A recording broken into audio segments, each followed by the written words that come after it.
She hides in the closet. We're talking about Liz from her kids. Not as much anymore. Even though they're teenagers. It's Rob and Liz, his morning crew on his radio. I don't hide from them. Well, not so much now. For what reason? Because sometimes you have a treat that you just want to have for yourself. She's talking about chocolate. Well, yeah. Or a nice, crisp cookie. And I mean, when they're toddlers, they notice when you've got something sweet, when you've got some candy, and they come looking for They you. want your candy. Yeah. And you just want your own, and you're hiding. Well, and in the closet. Or the bathroom. You need a minute just to gather yourself, because sometimes some days are harder than others. I'm sure my wife did that, but I never saw it because she was hiding. Well, we don't talk about it too much except amongst ourselves. Okay. But there is a commercial for Milano cookies that backs me up. The mom is hiding in the bathroom. Yeah, I mean, she's just sitting on the floor eating her Milano cookie. Oh, yeah, I've seen this one because the kid's like knocking on the door looking for mommy. It's Dad. See, she even pretends to be her husband.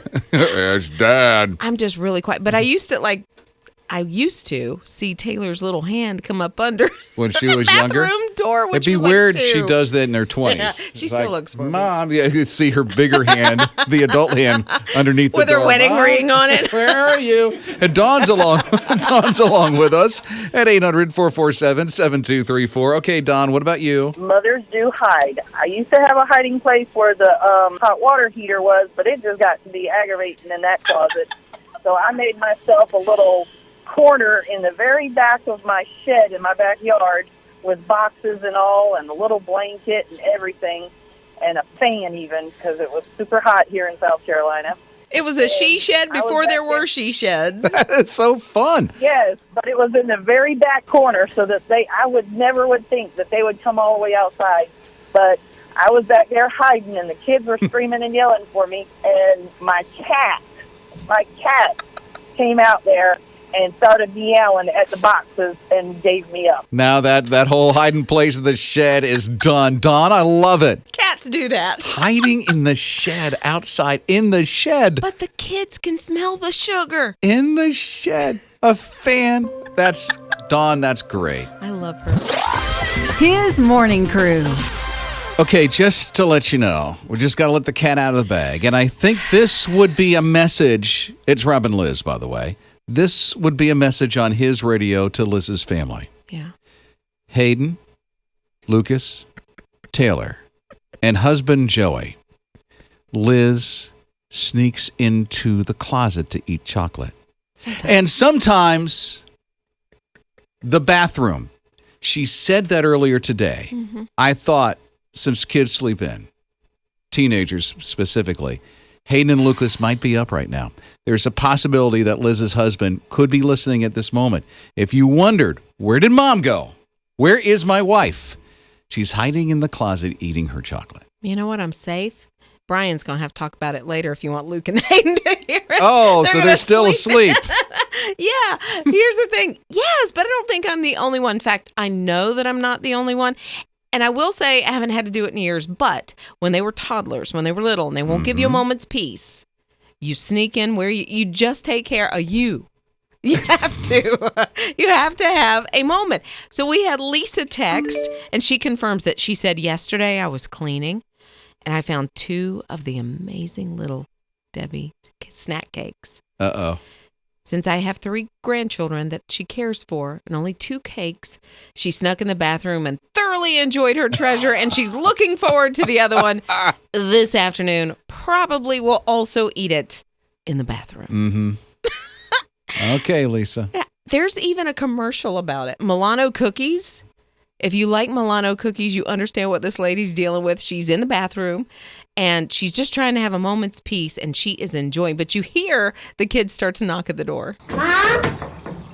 It's Dad. She runs the kid. You can hear the kid run off. And that was Mom going, it's Dad. Right. Is that right? Yeah. It's not Mom in here. I used to see Taylor's little hand come under. Mommy. And you just see the little... The hands is like, as if they could find you putting their hand underneath the door, huh? His morning crew. on Facebook this morning, I saw this guy in Danville, Virginia, that's trying to get a photograph back to its rightful owner. Okay. So I start reading it, and it says, need some help from everybody. I found this photo outside Walmart in Danville yesterday evening. It says, Mommy and Daddy, 1955 on the back. Would love to try and get it back to the owner. Looks like a proper old and precious photo that will be missed. Maybe you could give it a share. Can you share it with me? Can I see it? Yeah. Show me the picture. Okay, so here, I'm scrolling down. Right? Do you notice anything about it? I know them. Do you? No, I'm serious. I know who they are. So you're going to share it and get it back 1955, right? Yeah. I know exactly who they are, even what high school they went to. What? I'm serious. I do.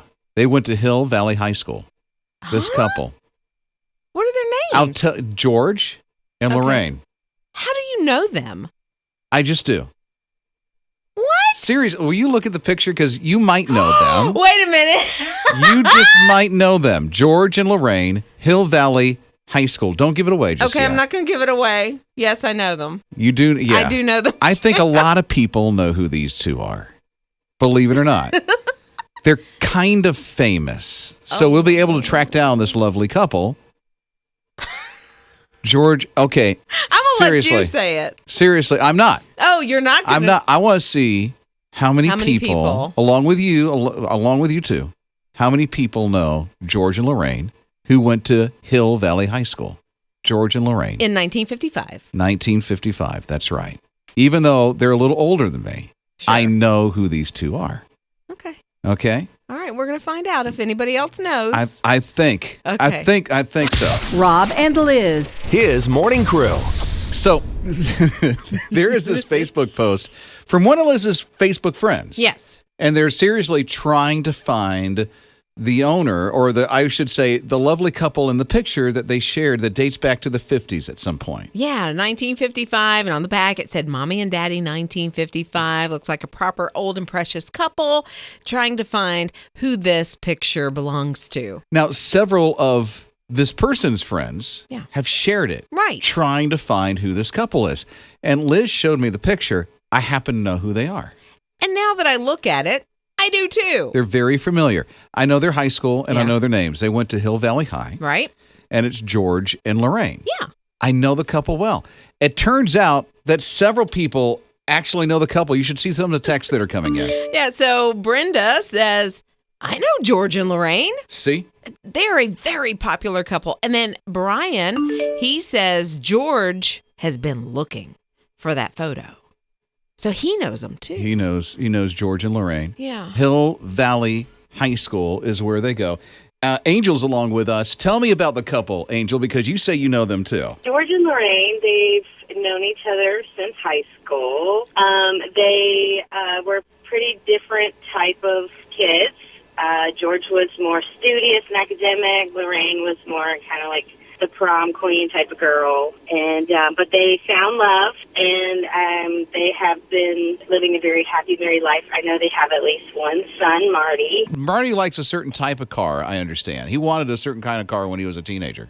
I know he wanted a pickup truck. That's right, yeah. You do. And there was a particular pickup truck that he really wanted, yeah. You know the couple very, very well. I do. We're really close. We share a lot of similar interests, and so that's kind of kept us connected through the years. That's good. Okay, Angel knows. Yeah, she may be into skateboarding or something like that, because I think that's what the son is kind of into. Marty, you're talking about their son. Marty, yeah. It's funny. Liz and I both know them. There's a lot of people who know who this couple is. Right. And this is really, this is a thing that's going around Facebook Yes. right now.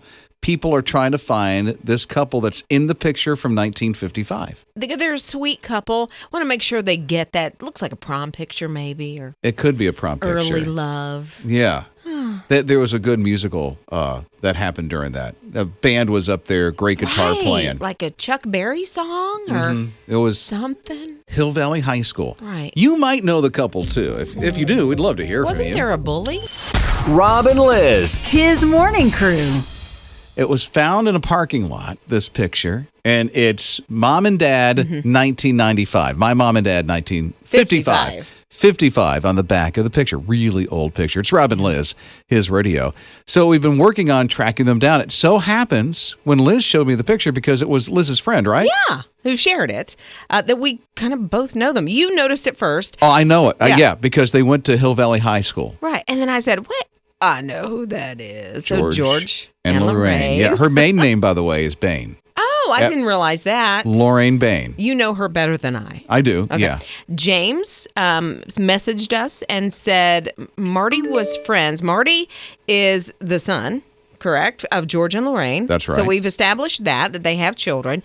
But Marty was friends with Doc. And I remember one time they had to make a fast getaway in a blue van. That's what James said? That's what James said. Okay, so Kevin's with us. I think he has a similar observation. What is it, Kevin? They always try to peer into the future and see what they can accomplish. They had a pretty spiffy car, too, didn't they? Yeah, it had nice rims on it. They did. I saw that picture before on my Facebook. Oh, you've seen it too. So you're trying to track down the George and Lorraine from Hill Valley High. Yeah, I have, but every time I come up short because the bully, there was a bully that always trying to do away with him. I'm guessing.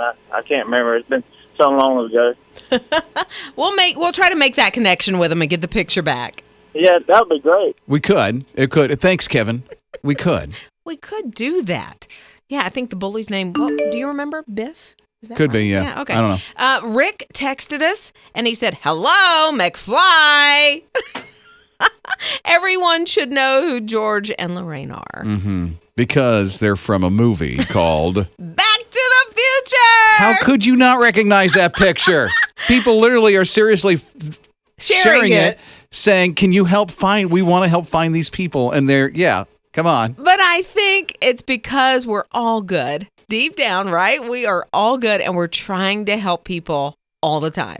That's true. Yeah. And it kind of gets your mind off of this whole COVID thing and everything else that's been happening. Let's just help each other. Mm-hmm. His morning crew. I don't know if you play Trivial Pursuit, but there's this one couple that does. Mm-hmm. And they decided, you know what? Let's just do it a little different. And they came up with their own game. It's kind of based off of loosely Trivial Pursuit. It's kind of that same vein. So they made it into a card game so they could play it with their kids. They did this around Christmas 2016, and they call it Shot in the Dark. Yeah. And they just shared it with their friends at first. And then people, I guess, started talking about it. And they decided, well, maybe we should have it actually printed and we'll sell these card games. And during quarantine, it really took off. COVID-19 what is it, 4 years later since they developed this, just for their family and some of their friends. And then boom, a lot of people are like, Shot in the Dark, cool game. Give me it. I want this card game now. Right, because like Trivial Pursuit, you have to buy specific like 1980s or Junior Edition to make sure you have questions that everybody can answer. Mm-hmm. That's what they've done. They've made these questions sort of random that anybody has a shot at answering. So I need that kind of game. I think most people do. Horrible at Trivial Pursuit. I've got to do the Junior. Do you? No. Oh, yeah. Oh, you're so come on. Really? No. Okay, that's surprising. There's not an intelligent bone in my body. Oh, please. I cannot. Rob Dempsey. No. I'm the button pusher around here. No, but they have sold, because it's now on Amazon, 13,000 of these card games. They've made like $200,000. Yeah, and 200 a day people are asking for these things? That's amazing. And the thing is, we can't get them in the U.S. yet. It is available on Amazon, but they don't ship to the U.S. Why? I don't know. Maybe have a friend in England if you have. I don't have any. But if you have one, have them buy it and then send it to you. To us. Yeah. And then we can play it. We should play this game. Shot in the Dark. Yes. Yeah, please. Or Trivial Pursuit good. Junior. That would be awesome. No, I need the Junior of Trivial Pursuit. Pre-K edition. Somebody had me play with them one day. They thought, we thought you were smart, Rob. You're bombing on this game on us. Come on. Rob and Liz. His morning crew. We're talking about Trivial Pursuit just a moment ago and how this one couple kind of made an easier game for all to play called Shot in the Dark. It's only in the UK. Yeah. It's a card game. It's pretty cool. And then we're starting to get some people that were chiming in at 800-447-7234 about, those kind of games. Because we love playing Trivial Pursuit. You say you need the junior edition. I need the junior.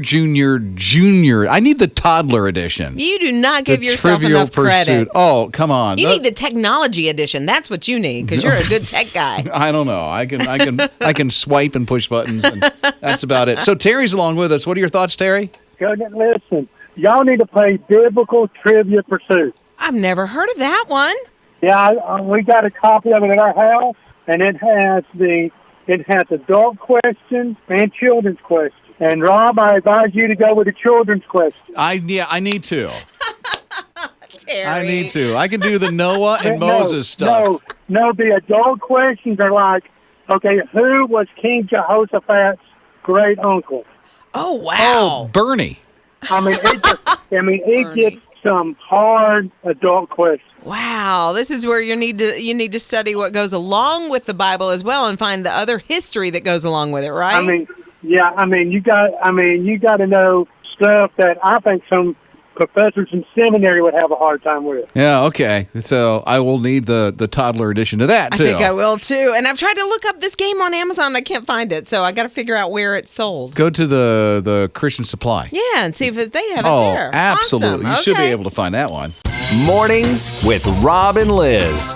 I'm just guessing, but there might have been a time in your life somewhere that you were just mad at God. I mean, not everybody, but most people. And I will admit, there's been times in my life that I was mad at God. It's Rob and Liz on his radio. There's somebody that you probably know the name of, was on American Idol, big country star, Carrie Underwood. She came out and said, you know what? I was just recently mad at God. Yeah, and you can understand going through if you've ever had a miscarriage. I myself, Joey and I had one years ago, and you start questioning things. Well, she and her husband, Mike Fisher, went through some difficult years. They had their baby, Isaiah, and they were trying to have another child and went through several miscarriages. And then Mike came to her, that's her husband, who said, I feel like God is telling me that we are going to have a son and that his name's going to be Jacob. They had another miscarriage after that, and Carrie and Mike both say they questioned God and they were angry at him because they didn't understand why they were going through what they were going through. Here's what Carrie said. She said, I just had to have an honest conversation with God. I told him how I felt. I was hurt. I was a little angry. And of course, you feel guilty about being mad at your creator. Right. And I told him that I needed everything. We needed to have a baby, not ever because I just couldn't keep going down that road anymore. Yeah. She was just done. She was spent. Have you ever been where you're just broken? That's where you lean on God the most. When you realize this is out of my hands. This is out of my control, and I need to come to you, God. And that's kind of where they were.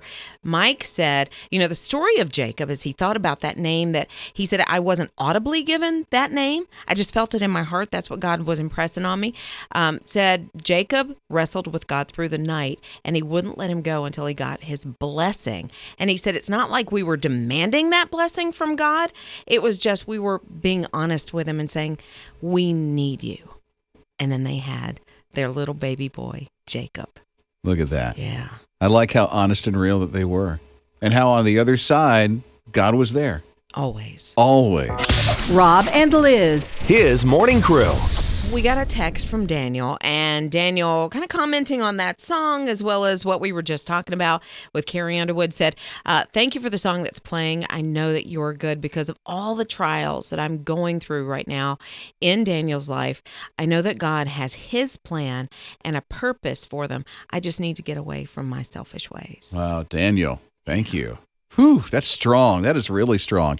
We were just mentioning Carrie Underwood, and she got really real and said she and her husband, they were mad at God during all the miscarriages that they had. And then they were blessed with a little boy named Jacob. Yeah. And Roger is calling in, and you say you can understand or comprehend what they walked through? Well, the thing about getting honest and getting right with God, even if you're angry at him, who do you think else would want you to do that? You know, he's your daddy. He wants you to be honest and truthful with him no matter what the situation is. I've practiced that most times in my life. Has it been good? I won't say all of it has, but I will say most part of it is I have a very different relationship with him because I'll tell him like it is, and then he'll tell me how it's going to be. So, like most dads. So, exactly. And that's all he wants us to be. He is our dad, and he wants us to be children to him. So when we're growing up, and then in this world, how crazy it is, that's how we should be teaching our children to be dads too, and also be the dad with Christ. Rob and Liz. His morning crew. There's a young man, he's 7 years old, and he loves his sister. He has designed a hospital gown because of his sister. Now, the little boy's name is Tyler. He saw a contest that a company was having.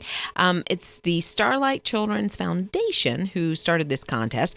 And so he thought, you know what? I can do that. His sister, by the way, has Down syndrome. Okay. And then she has some very serious heart problems, some heart issues. And so she has to be in and out of the hospital quite frequently.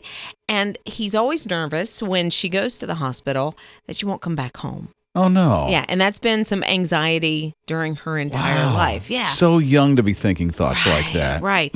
And so his mom said, you know, it's sad that he thinks this, but we tried to use this contest to not only help her, but to help him and his anxiety. So he created a hospital gown, and it says words like strong and brave and, you know, I've got this kind of thing. And he won the contest, first of all, and they're going to start manufacturing this gown for children later on in the summer. Good. Oh, that's awesome. Yeah, so the next time that his sister goes in the hospital, she will be reminded of her brother because of that gown. His morning crew. So there's this lady in Australia. She's got this incredible hack for headlights. Really? Yeah, so you know how some of the headlights, they get real foggy. Yeah. The one that has glass or plastic over the headlight itself. Because there's like a film on it. Yeah, and then it's like, well, you got to go to a place and spend oodles amount of money to get it all nice and clear, or just replace that part, which is a chore to do. That's not easy whatsoever. I tried, and it doesn't work. So here's what Lonnie did. She combined, get this, toothpaste and baking powder. Okay. And then kind of, mixed it all together, rubbed it on the thing, and you should see the difference. It's clear. Crystal. It's amazing. Quite a hack to get the fog off the headlight plastic that's over the headlights. Well, thank you, Lonnie, for doing that. Yeah. So baking powder and toothpaste. Mix it together. Boom. It comes up with some concoction that she figured out. How she figured that out, I don't know. Maybe she just sat down and went, let me try this. Maybe she's a chemist. It worked. Yeah. You could be right. Maybe. She tried just rubbing it on there. Yeah. With like a toothbrush or something, and then it just didn't seem to be getting in there, so she dug in with her fingers and then wiped it in there really, and it cleared it right up. You should see the pictures on Instagram. It's amazing. I will say I use toothpaste to clean my jewelry. Okay. I did. With a little toothbrush. Never heard of that. Yeah, it gets down in the little crevices, especially a ring. And like as a baker, as a cook, you get in with your hands sometimes, and then you have these little bits of. I was wondering why her jewelry smelled minty fresh. Or like meatloaf. Mornings with Rob and Liz. When you go to Florida the next time, maybe take a metal detector with you. No. Or why not? No, I'm not going to be one of those. Listen, I grew up in Florida. Okay. And all I remember from guys with metal detectors, I kid you not, they must have been in their 80s. It's a wonderful hobby, but the socks are up to the knees with white tennis shoes. And the socks are black. A tank top, shorts that go down below the knees, and then a straw hat. I don't want to be that guy. What's wrong with that look? No. Well, I don't know if this guy was wearing that outfit, but I do know it paid off big to have his metal detector. He evidently does this quite a bit. And so a woman reached out to him and said, look, I lost my ring. I lost my diamond ring. Here's where we were. Would you go and look on Madeira Beach for my ring? Oh, no way. I grew up around there. Did Go you? ahead. Yeah. Okay. So I can visualize where this guy is. All right. So and his high knee socks. Exactly. His white tennies. His white tennis But shoes. he goes goes out into the ocean, not very far, maybe a couple of feet, and he's got his metal detector, and he's down, he's got a YouTube channel, so he's videoing what he's doing, and he pulls up something sparkly, and he's like, oh my, did I find it? $10,000 ring. He thinks it's worth $10,000. It is not the woman who called him, who reached out to him. Somebody else's ring? Somebody else's ring. No. He's trying to find who this person is. So he said her name is engraved on the inside of the band, but of course she has to identify that. But it looks like 4 rows of diamonds, and then to me it looks like a carat diamond in the middle. He said $10,000. I think it's more because it's beautiful. 15. You think it's more? I think it at 15, but what? 20. I have a sinking feeling. I don't know why, but that could be cubic zirconian. And if it is, it brought the value of the ring way down. Way down. I don't think so. I mean, it is sparkling like it Cubic is. zirconian would sparkle too. Especially if it's been out in the salt water in the Gulf like that off Madeira Beach, Florida. I think it would have tarnished or something by now. No, not cubic zirconian. You don't think so? Yeah. You've got this look on your face. What is that about, Dempsey? It's cubic zirconian. Huh. Yeah. Wow, if that is... I hope he finds the person who... Oh, I do too. Because she's got to be heartbroken. Yes. You know, I lost this ring and my husband spent so much on it. Right. He has posted it like all over his social media, but it makes me think, my dad found a loose diamond. He was working and I don't know, he was sweeping up or whatever and just saw a little sparkle. Just the loose diamond. He put it, where the manager was. He said, let everybody know in the store that I found this diamond. Nobody ever came and claimed it. So, really? yeah, I mean, Wow. It went like 6 months. And he made a ring out of it for my mom. I found $50 floating in the water in Daytona Beach one day. No, you did not. I was at least 14 and I kept it. It was mine. How would you ever find, tell me how much was found in the middle of the ocean? Yeah. How would you have somebody identify that? Way back when. Okay, you know what? It would be fun to find out about what you have found one time. You don't need a metal detector. No. Like me, I just found money floating in an ocean. But what about you? You can go. Rob and Liz. His morning crew. Guy's out in the Gulf of Mexico. And with his metal detector, what does he find? A $10,000 diamond ring. Somebody's wedding ring. He's trying to find the owner of it. And I hope he does. Because like you said, somebody is just heartbroken over the loss of this ring. Yeah, we're going to post this on our website, hisradio.com, in the video replay. If you recognize it and you're like, I know who owned that thing or have heard of it.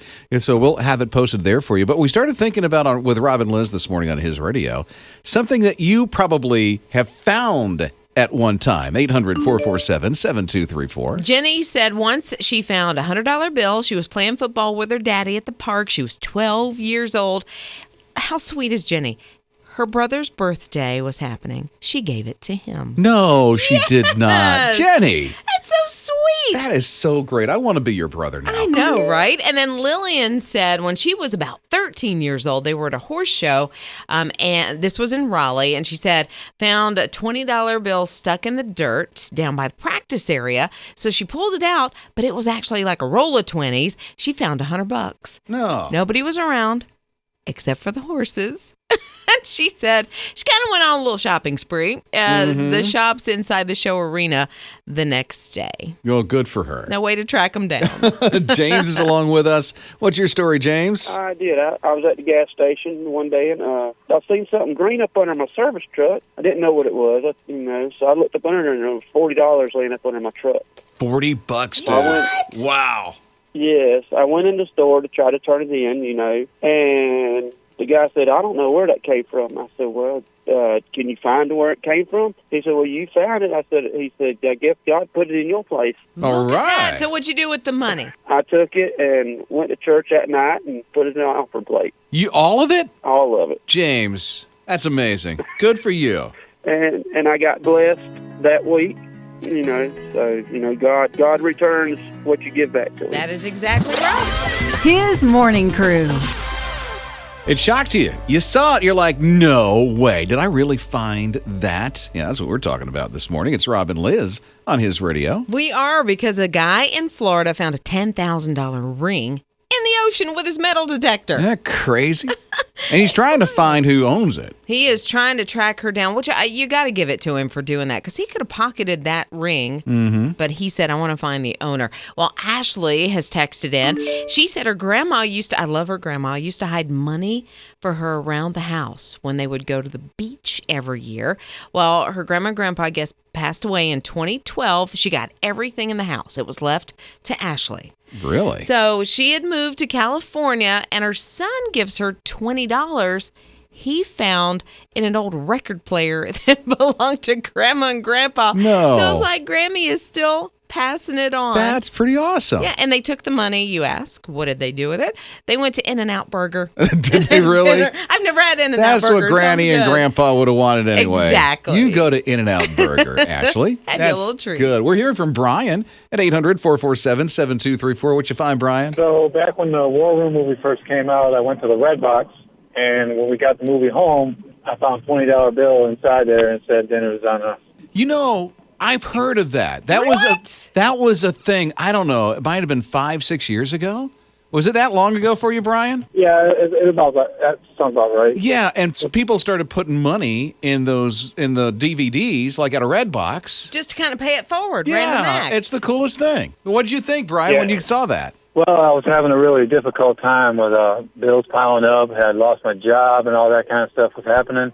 And then to be able to go to the Red Box and get that movie, it just brightened my day. So, and we did pay it forward. We stuck $20 back in when we returned it. Was it the same $20, or did you actually buy dinner or something with it? Did you get a pizza with the movie? Well, we got popcorn, snacks, and drinks. All right. Look at that. And then you went and paid it forward. Thanks for doing that. I just thought it was a pretty cool thing, and I knew Jesus was looking out for us. So. Mornings with Rob and Liz.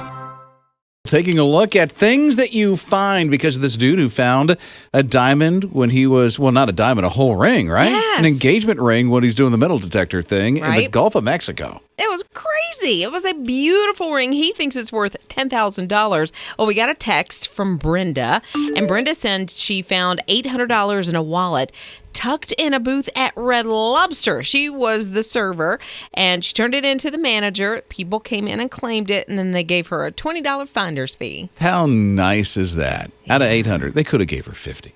Wow. Okay, so Jody's along with us at 800-447-7234. What about you, Jody? What'd you find? Well, my son actually found a diamond in the Bahamas. We were on vacation on a cruise, and we were spending the day at one of the beaches, and I had brought the kids' snorkeling gear with us. And earlier in the day, we'd met a really sweet newlywed couple, and talked to them. They were in youth ministry, so we have a lot in common. And so fast forward a few hours later, he saw that we had the snorkeling gear, asked if they could use it or if we would help them look, because his wife had put her diamond in his little pocket on the inside of his swimming trunks to put on lotion, and they forgot about it. My son, he was like 9 at the time. He had remembered seeing something around that area, so it took literally about 10 minutes, and he went down and found the diamond and came back up with it, and they both just cried, and we cried too. It was a really sweet moment.